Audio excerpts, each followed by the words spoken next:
and welcome to the first episode of my new podcast, I guess. It's going to be hopefully something really interesting, and I've already got a name for it, and I'm pretty happy with this name. It's going to be called The Cruel But Yet Beautiful Game, and obviously it's a Play It Wider production, as you can tell. And today with us we have Adam. Say hello. Alright guys, if you don't know about me, my name is Adam, also known as AP Football. I'm a football manager YouTuber. I also do football on the side, because I'm quite a massive football fan. Isn't that the truth? Adam's got a pretty cool channel. I'll link it in the description. He's got a nice save going on. I believe it's a homegrown save. Bit of an update to that. That got corrupted yesterday, so I've started a new save. Should be up on, or the intro to it should be up on Sunday. So you guys are just in time. By the time this comes out, if you go subscribe, you'll be in for it. You'll get the whole series if you go right now. It's actually quite, the new save that I'm doing is actually quite close to my heart. That's very good. And AP Football, he's almost at that 200 subscriber mark, so let's get him to 205. I think we can do that. But Football Manager question of the episode. Yep. What has been your favorite tactic on Football Manager 2017? That's a tough one. I'll have to say, when I was doing the homegrown Helsingborg save, for the whole first season, so the only season that was recorded, but I did record up to season 3, but it got corrupted after the end of season 1, so that was a bit of a shame. But for the whole first season, I just simply used an attacking 4-4-2 formation. Plain and simple. I like that. I used that in FM16 with my Gibraltar challenge that I just did for fun, and it worked out really well for me. But this year, I like myself a bit of 4-3-1-2 and the 4-3-3 with a defensive midfielder. Those are my two main formations this year. Well, I'm also trying the the Chelsea one, 3-4-3. And what a perfect segue into what we'll be talking about today. The 3-4-3 is a very interesting formation that we haven't seen that often in the Premier League as long as I've been watching. And it's worked out pretty well for Antonio Conte. He's brought over a bit of Italian flavor to the Premier League. And not the same Italian flavor that got Claudio Ranieri sacked, but a winning Italian flavor. Well, I think it works with Conte because he's a manager who's had quite a lot of success with defensive-minded formations. I mean, Truly. He's Italian. They have the famous Catenaccio formation. You saw a pretty strong defensive-minded team with when he was at Juventus with people like Barzagli, Bonucci, Chiellini, that followed into his stint as Italy manager. And now it's with Chelsea, although, to be fair, no offence to Chelsea fans, but he hasn't got that much defensive calibre at Chelsea. Completely agree. I mean, I'm sorry, but I would not put John Terry and Gary Cahill on the same pedestal as you would put Chiellini, Barzagli and Bonucci. It just won't happen. I have to second that motion. The formation that Conte plays is a 3-4-3. It kind of starts out as a 5-2-3, but it really is more like a 3-4-3 as he plays. But I'm looking at a current Premier League table right now. Chelsea have only lost 3 times this season. Tottenham and Man United have both lost 3 times as well. Which goes to think, how has Chelsea developed such a great lead on the league? Tottenham has drawn 8 times, while Man United has drawn 10 times. Man United, they're out of 6th place. They're in 5th, though. And we are guaranteed, because we won the EFL Cup against Southampton, we're guaranteed of automatic European football next season. I'm just hoping, because now that we've won the EFL Cup, we are automatically into the Europa League, but I just hope that we get a Champions League spot, really. I think it's good for Man United fans, obviously. It's some kind of trophy. It's not what they want. That's not their ambitions, but it's something. No, I watched the EFL Cup final, and I don't see it as like a teacup trophy, like I've heard people say, like a trophy that isn't important, it's irrelevant. No, it's not. We actually have quite a good history with it. I mean, I remember 2006, we were playing Wigan in what was called the Carling Cup at the time, and we beat them 4-0, and I could just remember going absolutely ballistic because we'd won a trophy. I didn't care that it was the Capital One Cup. Yeah. Like, it was a trophy, and Man United had won it. To be fair, it was a great game, and that's all I really look for when I watch football, is just great football. That's why I'm also trying to get into watching stuff like the Dutch Eredivisie. I've been watching Ajax recently. Yeah, Ajax are a really creative and an extremely young side, which is impressive. But my brother, he's a Man United fan as well, and we're both obviously American, so us supporting a European team is a bit different than an English person, and you'd think the bond of the team is a lot weaker, and I assume it is in the fact that you can't go to the games as often as you'd want, or if at all. Hey, to be fair, I've been a lifelong Man United fan. I may not be from Manchester, yeah, but I've developed an affinity with the club, and I've followed the club ever since I was old enough to make a decision, really. And I've not been able to get to the games because I don't have money to. But it is on my bucket list. I want to, I do plan on going to a game eventually. Quite a nice dream to have. But being an American fan, to pick a European side to support, it's pretty confusing when you first start. Because I didn't start really enjoying football until I was maybe 10 or 11, because obviously it's not big here in the whole scene, and it's not one of those sports that you really watch as much. But when I first started having an affiliation with any club, I firstly supported two clubs, and it was AC Milan and Bayern. And then I also developed a really strong loving to Liverpool, just the way they play, and I admired Steven Gerrard a lot. But all those clubs, besides Bayern, have taken a pretty big hit, and I don't want to stop supporting them because I originally supported them for what they brought to me and how much I liked watching them, but I can't just drop it. There's a true affiliation, despite what anyone thinks, that you don't live close to them. Yeah, because it always has to be, if you're not from Manchester, or if you're not, if I'm taking Manchester United as an example, if you're not from Manchester, if you're not English, then you're not a true fan. People who say that, just go as far away from me as possible, or we're going to come to blows. Because that argument is ignorant as hell. Oh my gosh, I couldn't agree more. These teams like Manchester United, Liverpool, Bayern, they've gone worldwide.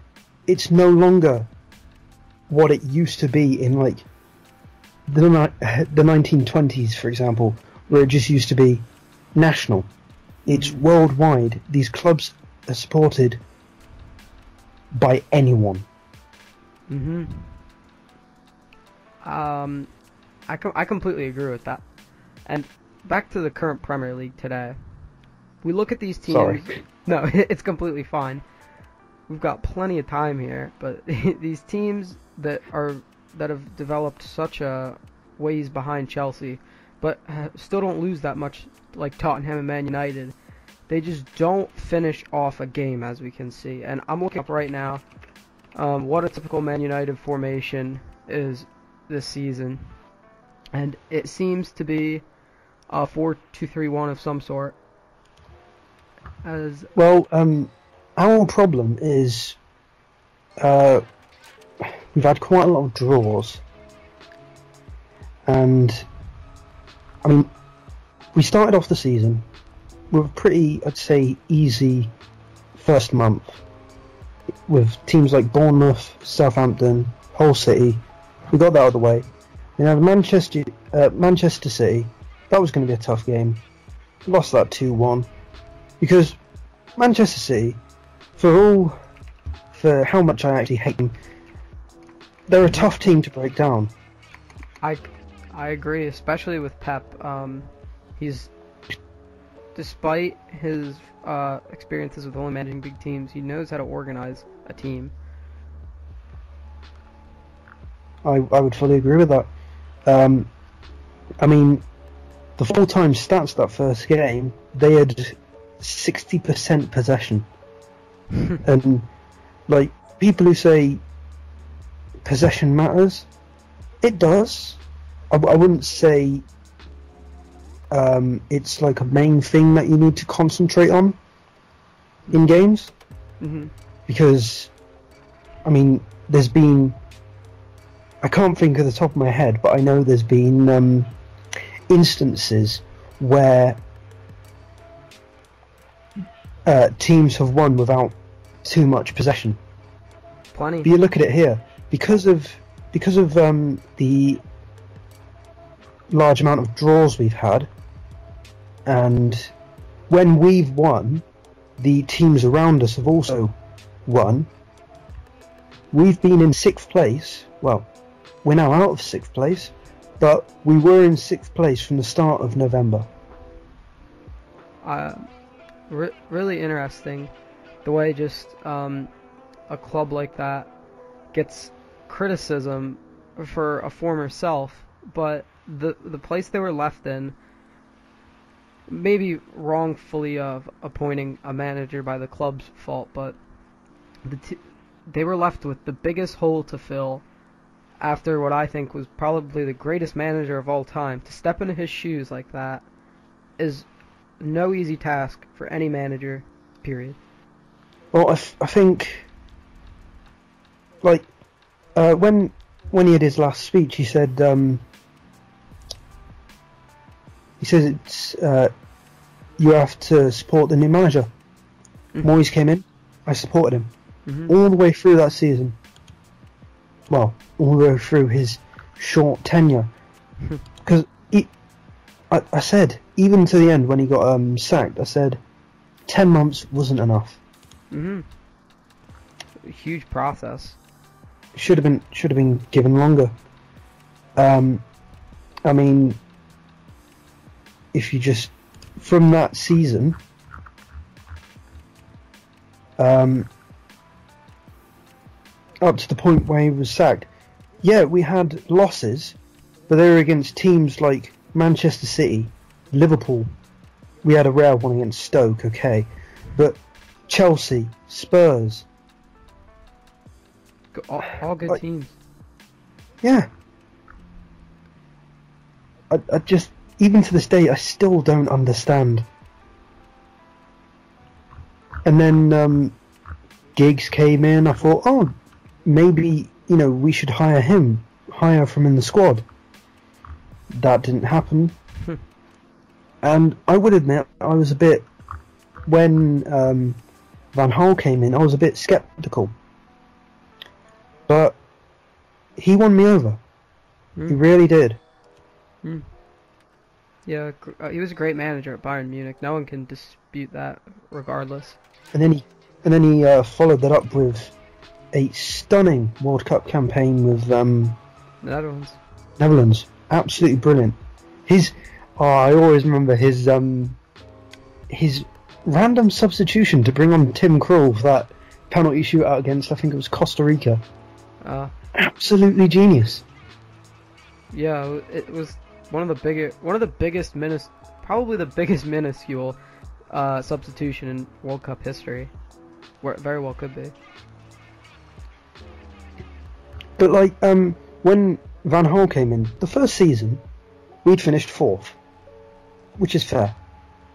A lot of people were criticising him, saying, "Oh, we should be challenging for the league."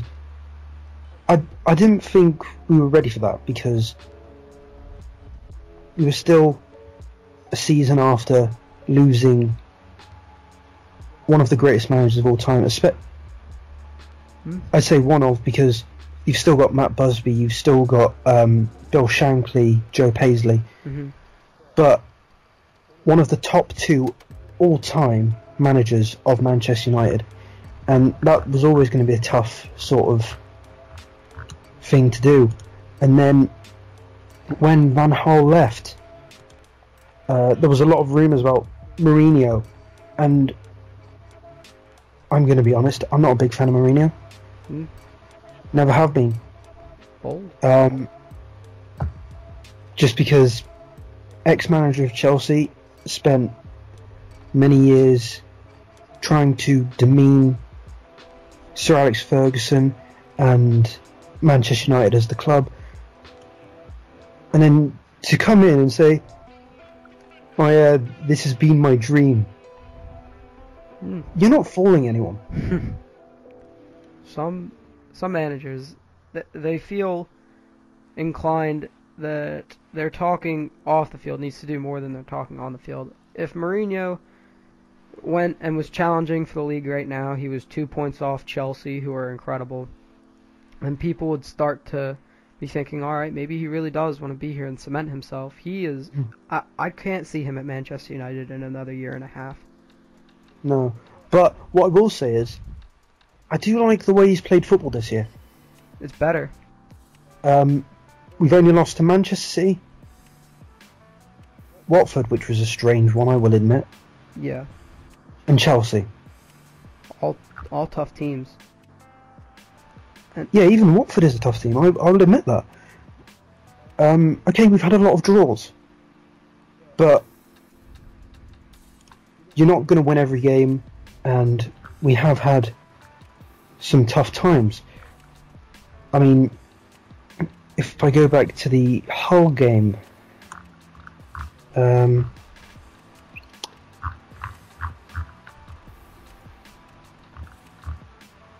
I go back to the 0-0 Hull game, we had a pretty strong squad, I'll admit.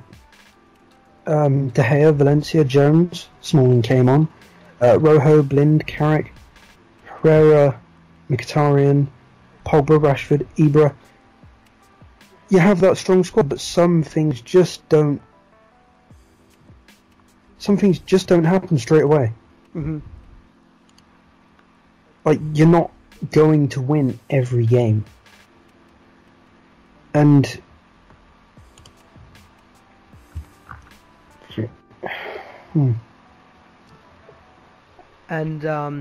something interesting about Tottenham too.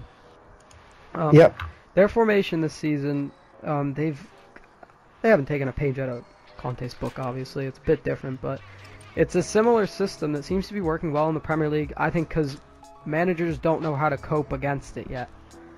I think it's newer, and it's a 3-4-2-1, which is pretty uncommon regardless, because having that 2 attacking midfield setup of Ali and Eriksen, and I think Pochettino's gone for the smartest approach. He's playing to the smartest of his squad.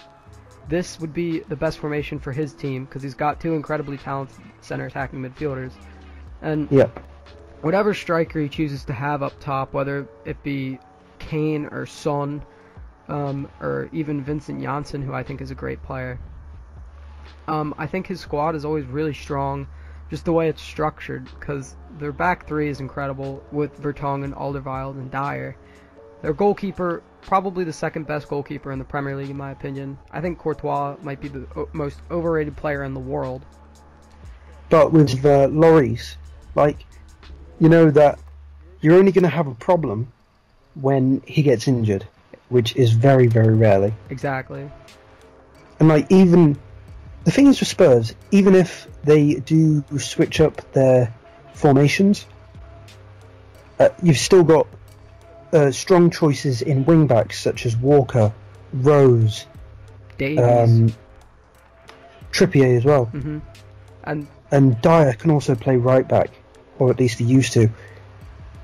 And he's still getting good things out of these players like Rose and Walker, playing them at the wide midfield positions. Because let's face it, Lamela, he's making a little bit of a comeback for himself, but he's still not good enough to justify himself. And Sissoko, a huge waste of money. Ali and Eriksson are incredible players. Anoma or Nkudu, anyone isn't getting them out of the side. And Harry Kane is a world-class goal scorer in the Premier League. I'll admit, but like Rooney a couple of years ago, he just can't transfer it to international, which would really help. Exactly. No, because it wouldn't just help the fans believe in him, but it would help Harry Kane because he will be seen on that upper echelon as like one of those types of strikers. Maybe it will take, I think it was last season where he didn't perform that well, wasn't it? Yeah, Rooney wasn't good last season.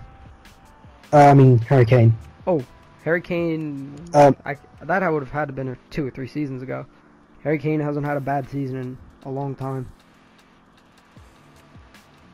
Or, I don't know. Actually. Yeah, but there was one season, I don't know which one because I can't remember off the top of my head, where he just had a breakout season. They were saying that he wasn't doing that great in comparison to the season before. And it's like, every player has their off season. Yeah.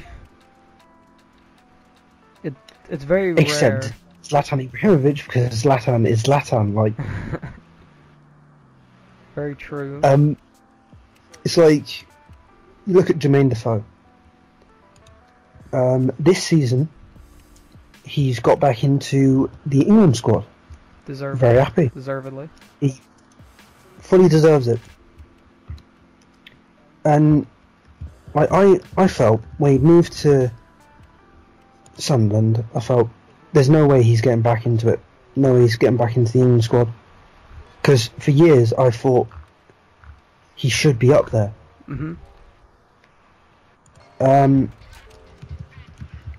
But you have people like him and Peter Crouch. They are proving their worth at such a high age. He's 34 now. Yeah, and you've got to. Well, that's quite an old age for someone in football, because it's not often you go past the age of 34 or 35. But yeah, it's quite gratifying to see that when you compare it to all these youngsters like Harry Kane, Rashford.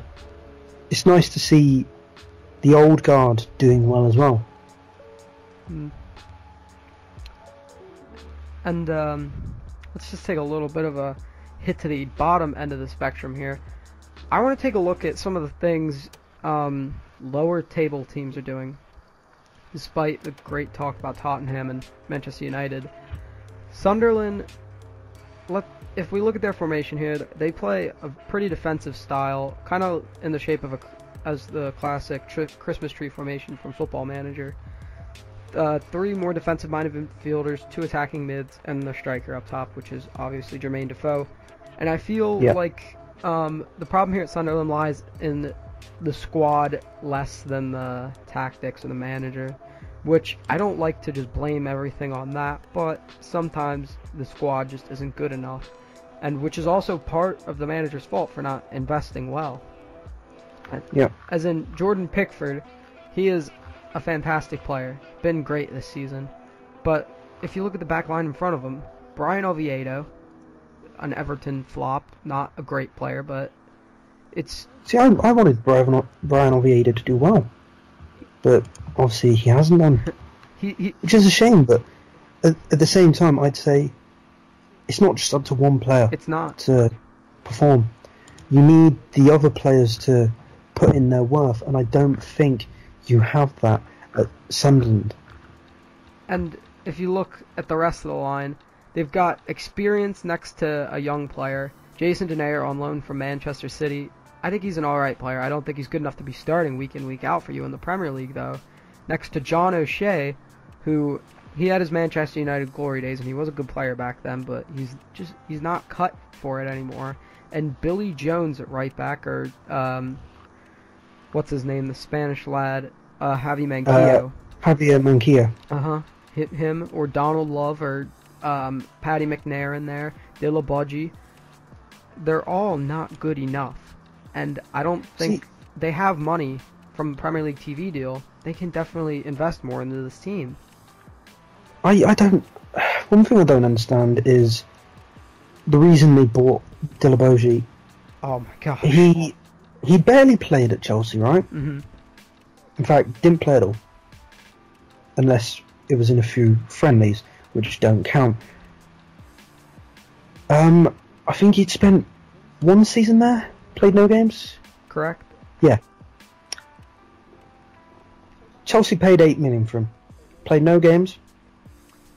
Well, he'd went on loan to Werder Bremen, sorry. Mm-hmm. Scored 2 goals, had 14 appearances. Not that great for a player who's 28 years old and, was signed by Chelsea. But he goes to Sunderland, who paid $8 million for him. Mm-hmm. How he didn't drop in value? That's daft. I can't comprehend that. And in this ugly tactic, you'd think maybe they'd have some half-decent midfielders to help out the shit defense. But they've got Sebastian Larsson in midfield. He is not a Premier League starter. I don't care who it is. I don't care what he's doing. He is not a Premier League starter, period. Darren Gibson at the heart of the defense, or the heart of the midfield, who's even more shit, can't do anything.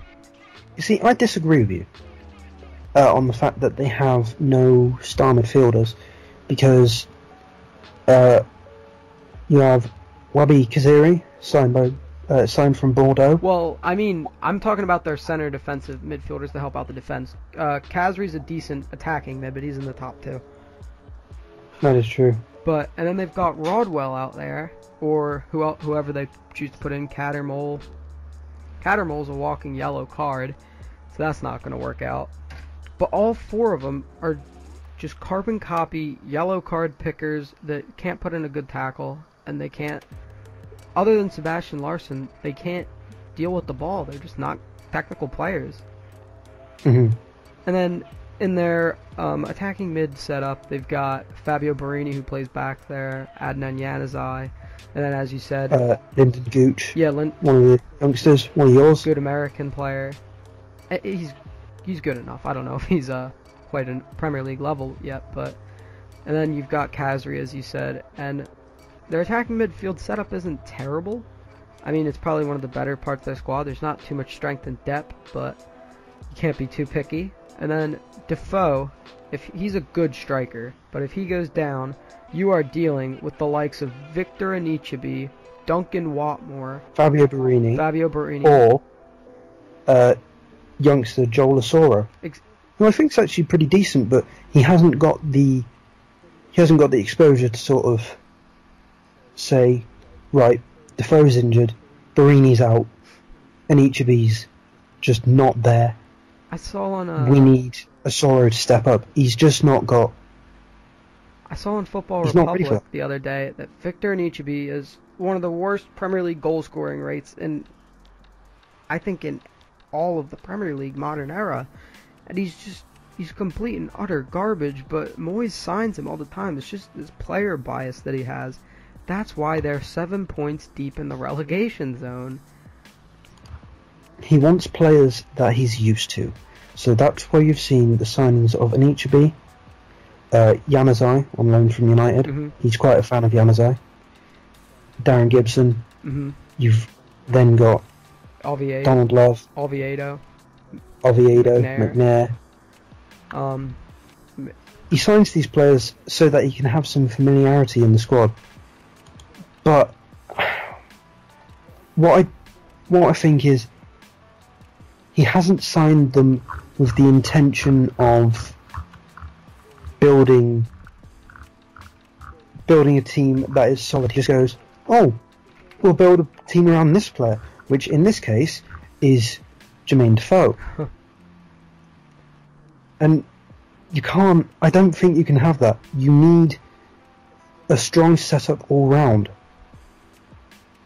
And, I mean, I would say they would have that in the defence with people like Oviedo, Dillaboji. If they lined up with Manquillo on the right side, Oviedo on the left, with Dillaboji and Kone in the centre, that's a pretty good defence in my opinion. Mm-hmm. But Kone's had some problems with the authority, so.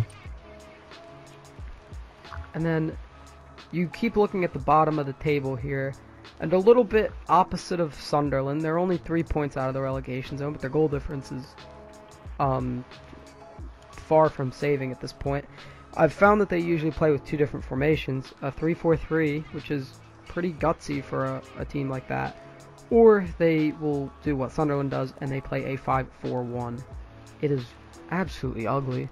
But we'll talk about their 3-4-3. They've got Curtis Davies, Harry Maguire, and Andrea Ranocchia, and I think Ranocchia is a good player, but I don't know if he's good enough to really make a mark on the squad and improve the defense. Their goalkeepers are solid. They've got Jakupovic and Marshall, and both of them are really good players. Jakupovic has had a good season. They've strengthened a lot on loan, which is alarming, with Ndiaye, Ranocchia is on loan, El Abdiuli, or El Abdiuli? I don't know. But Ivandra is on loan, Markovic is on loan, Grosicki's on loan, I believe. And Omar Levdar, I can't even say it now, I had it. He used to be a Norwegian winger, but now he's mainly a right back. Yeah, then they've got Andrew Robertson, who I think he's got talent, but he's wasting it in a team with not much threat. And then, well, I think if you look at the squad, they have it's a pretty good squad for, and this is where I'm going to probably get some hate, for a championship side. I completely agree with that. They are a championship team in the Premier League. I mean, when you think of best goalkeepers in the Premier League, you would not put Eldin Jakupovic up there. No. They've got 4 loans in, which include Markovic, Niasse, Mbukani. 5. Ranocchia and El Abdillaoui. There, finally got it. Mm-hmm. Oh, sorry, 6. Sorry, and Alfred Ndiaye. That's ridiculous. It's like, and the thing is, it's not like they don't have a good squad. If you take those loans out, I mean, you have people like Ahmed El Hamadi, Ryan Mason, both good players. Michael Dawson, their captain, can still do a good job. You've also got a big attacking problem, in my opinion. Niasse scored 2 goals the other day, but or the last week or so, but he's not yours. He's on loan once again. Yeah. And your wingers are just abysmal. Sam Klukas, I honestly think he's a Sky Bet League 1 left winger. No offense to him. He's not good enough for the Premier League. To be fair, I think Sam Klukas has risen up the leagues too quickly. I agree with that. He hasn't been given time and game time to develop enough. I feel sorry for him because he used to play for my local side, Hereford United, and I watched him a few times, and he looked like he had something. And then he floated around the lower football league, and then from Chesterfield immediately just got this random move to Hull. And now that we're on that topic, if you've gone and seen a non-league game, obviously at Hereford, how different is it than just going to see a Premier League game of any sort? Well, we have this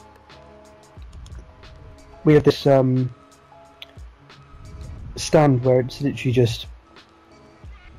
Well, I haven't been there in a while because they changed clubs because it's now Hereford FC. Yeah.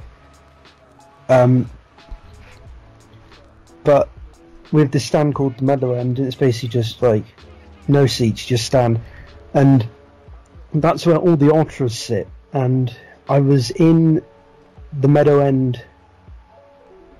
I can't remember who they were playing, but it's like nothing you've ever experienced. You can go to a Premier League game, you can hear all the crowd, the sound can echo, and it sounds like surround sound. But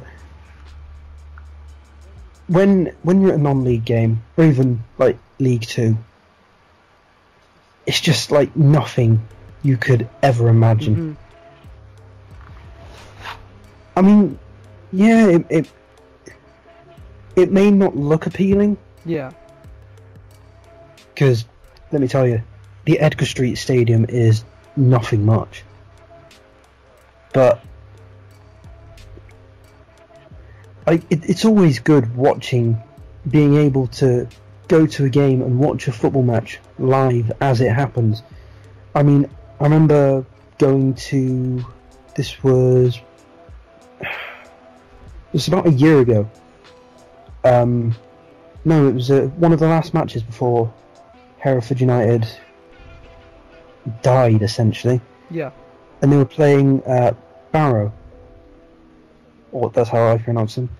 And basically, I think we went 1-0 down, and I was in the Meadow End with my mates, and everyone was going mental at the keeper because he literally got rounded by the forward, and because his goal was right just in front of the Meadow End, he got battered. Yeah. But then run 2-1, and everyone was going ballistic. You had people running on the pitch. Oh my god. trying to mob the goalkeeper. It was brilliant. I was like, I'm getting out of here unless things, because I thought things were going to get super crazy. Yeah. That something's wrong when you consider a pitch invasion not super crazy. Yeah. That'd be really interesting to do something, a non-league adventure of sorts. And on a last note here before we start to wrap up the podcast, if we think about how the Premier League has expanded, obviously money-wise and just consumer-wise, how it's exploded monetarily. Some of these other top 5 leagues that offer arguably better football, or even not top 5 leagues, they offer better football. Do you think maybe the bullheadedness of some people is really holding leagues back to what they could be? As in, if they don't speak the same language as us Americans, if they don't speak English, we don't want to have anything to do with it. So let me get this straight. What you're saying is, English fans don't want to watch other English fans, American speaking or English speaking Americans All of them. They just don't want to watch anything other than what they know. I think that's a fair point. Mm-hmm. I mean, you do have the majority of fans just supporting Premier League clubs and not looking elsewhere. Exactly. Like, you don't even have to go. You don't even have to have this question like localized on the top 5 European leagues. You can say, like, people look at the Premier League and don't look at non-league level. At grassroots level, you've got all of that, and it's like, I think that's fair, because in England we're having a massive problem with grassroots football. Mm-hmm. Because they're not getting the crowds, they're not getting the support to sort of sustain, to help maintain teams. I mean, you look at people like, you look at teams like Salisbury or Hereford United, and I know about the Hereford United one. I don't know much about Salisbury City, but I know they did fold after not being able to pay taxes. Now, Hereford United, we got a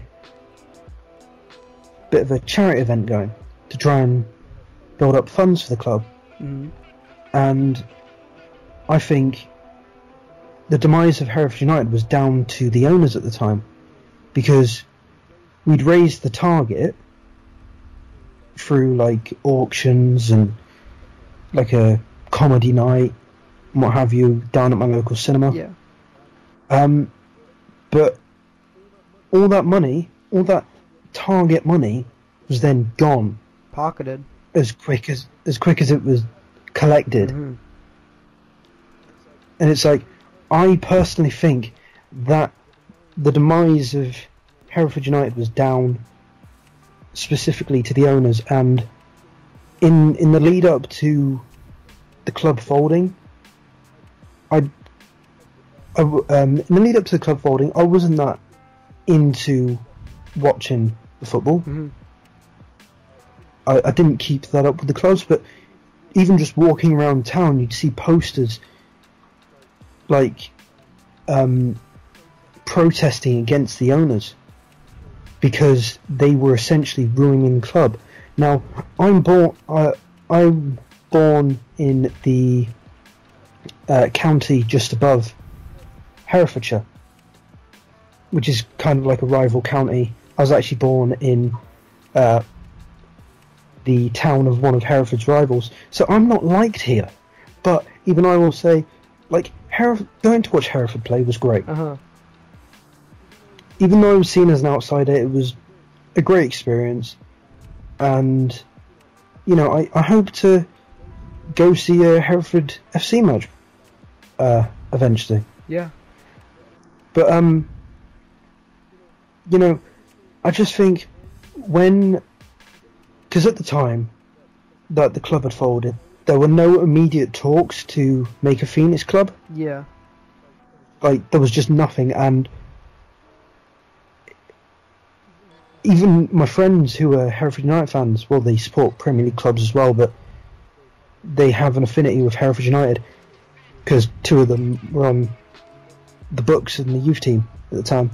But it's like, even they said their lives feel empty without that football there, because I live in a village just like a couple of miles up from Hereford, and we used to have a team play at our local park, and they're now gone. And at the same time, Hereford United were gone. There was no football in my local area. Yeah.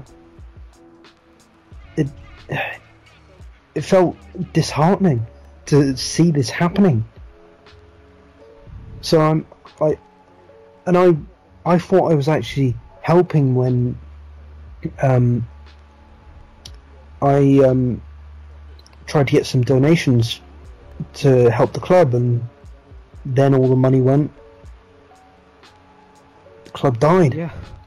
And it was a sad day for football. Yeah, it's just a disheartening experience to have that happen. But Hereford FC, is it now, is up, and they're the replacement, I assume.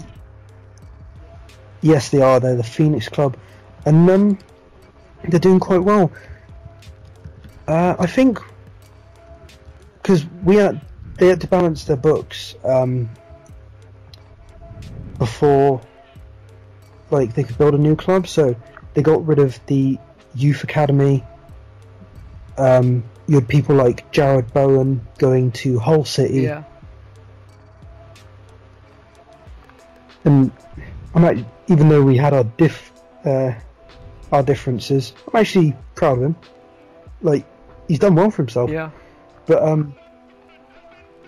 you look at the squad now, and apart from maybe Rob Purdy, who was there in the original days, Ryan Green, Joel Edwards, it's completely different. Yeah.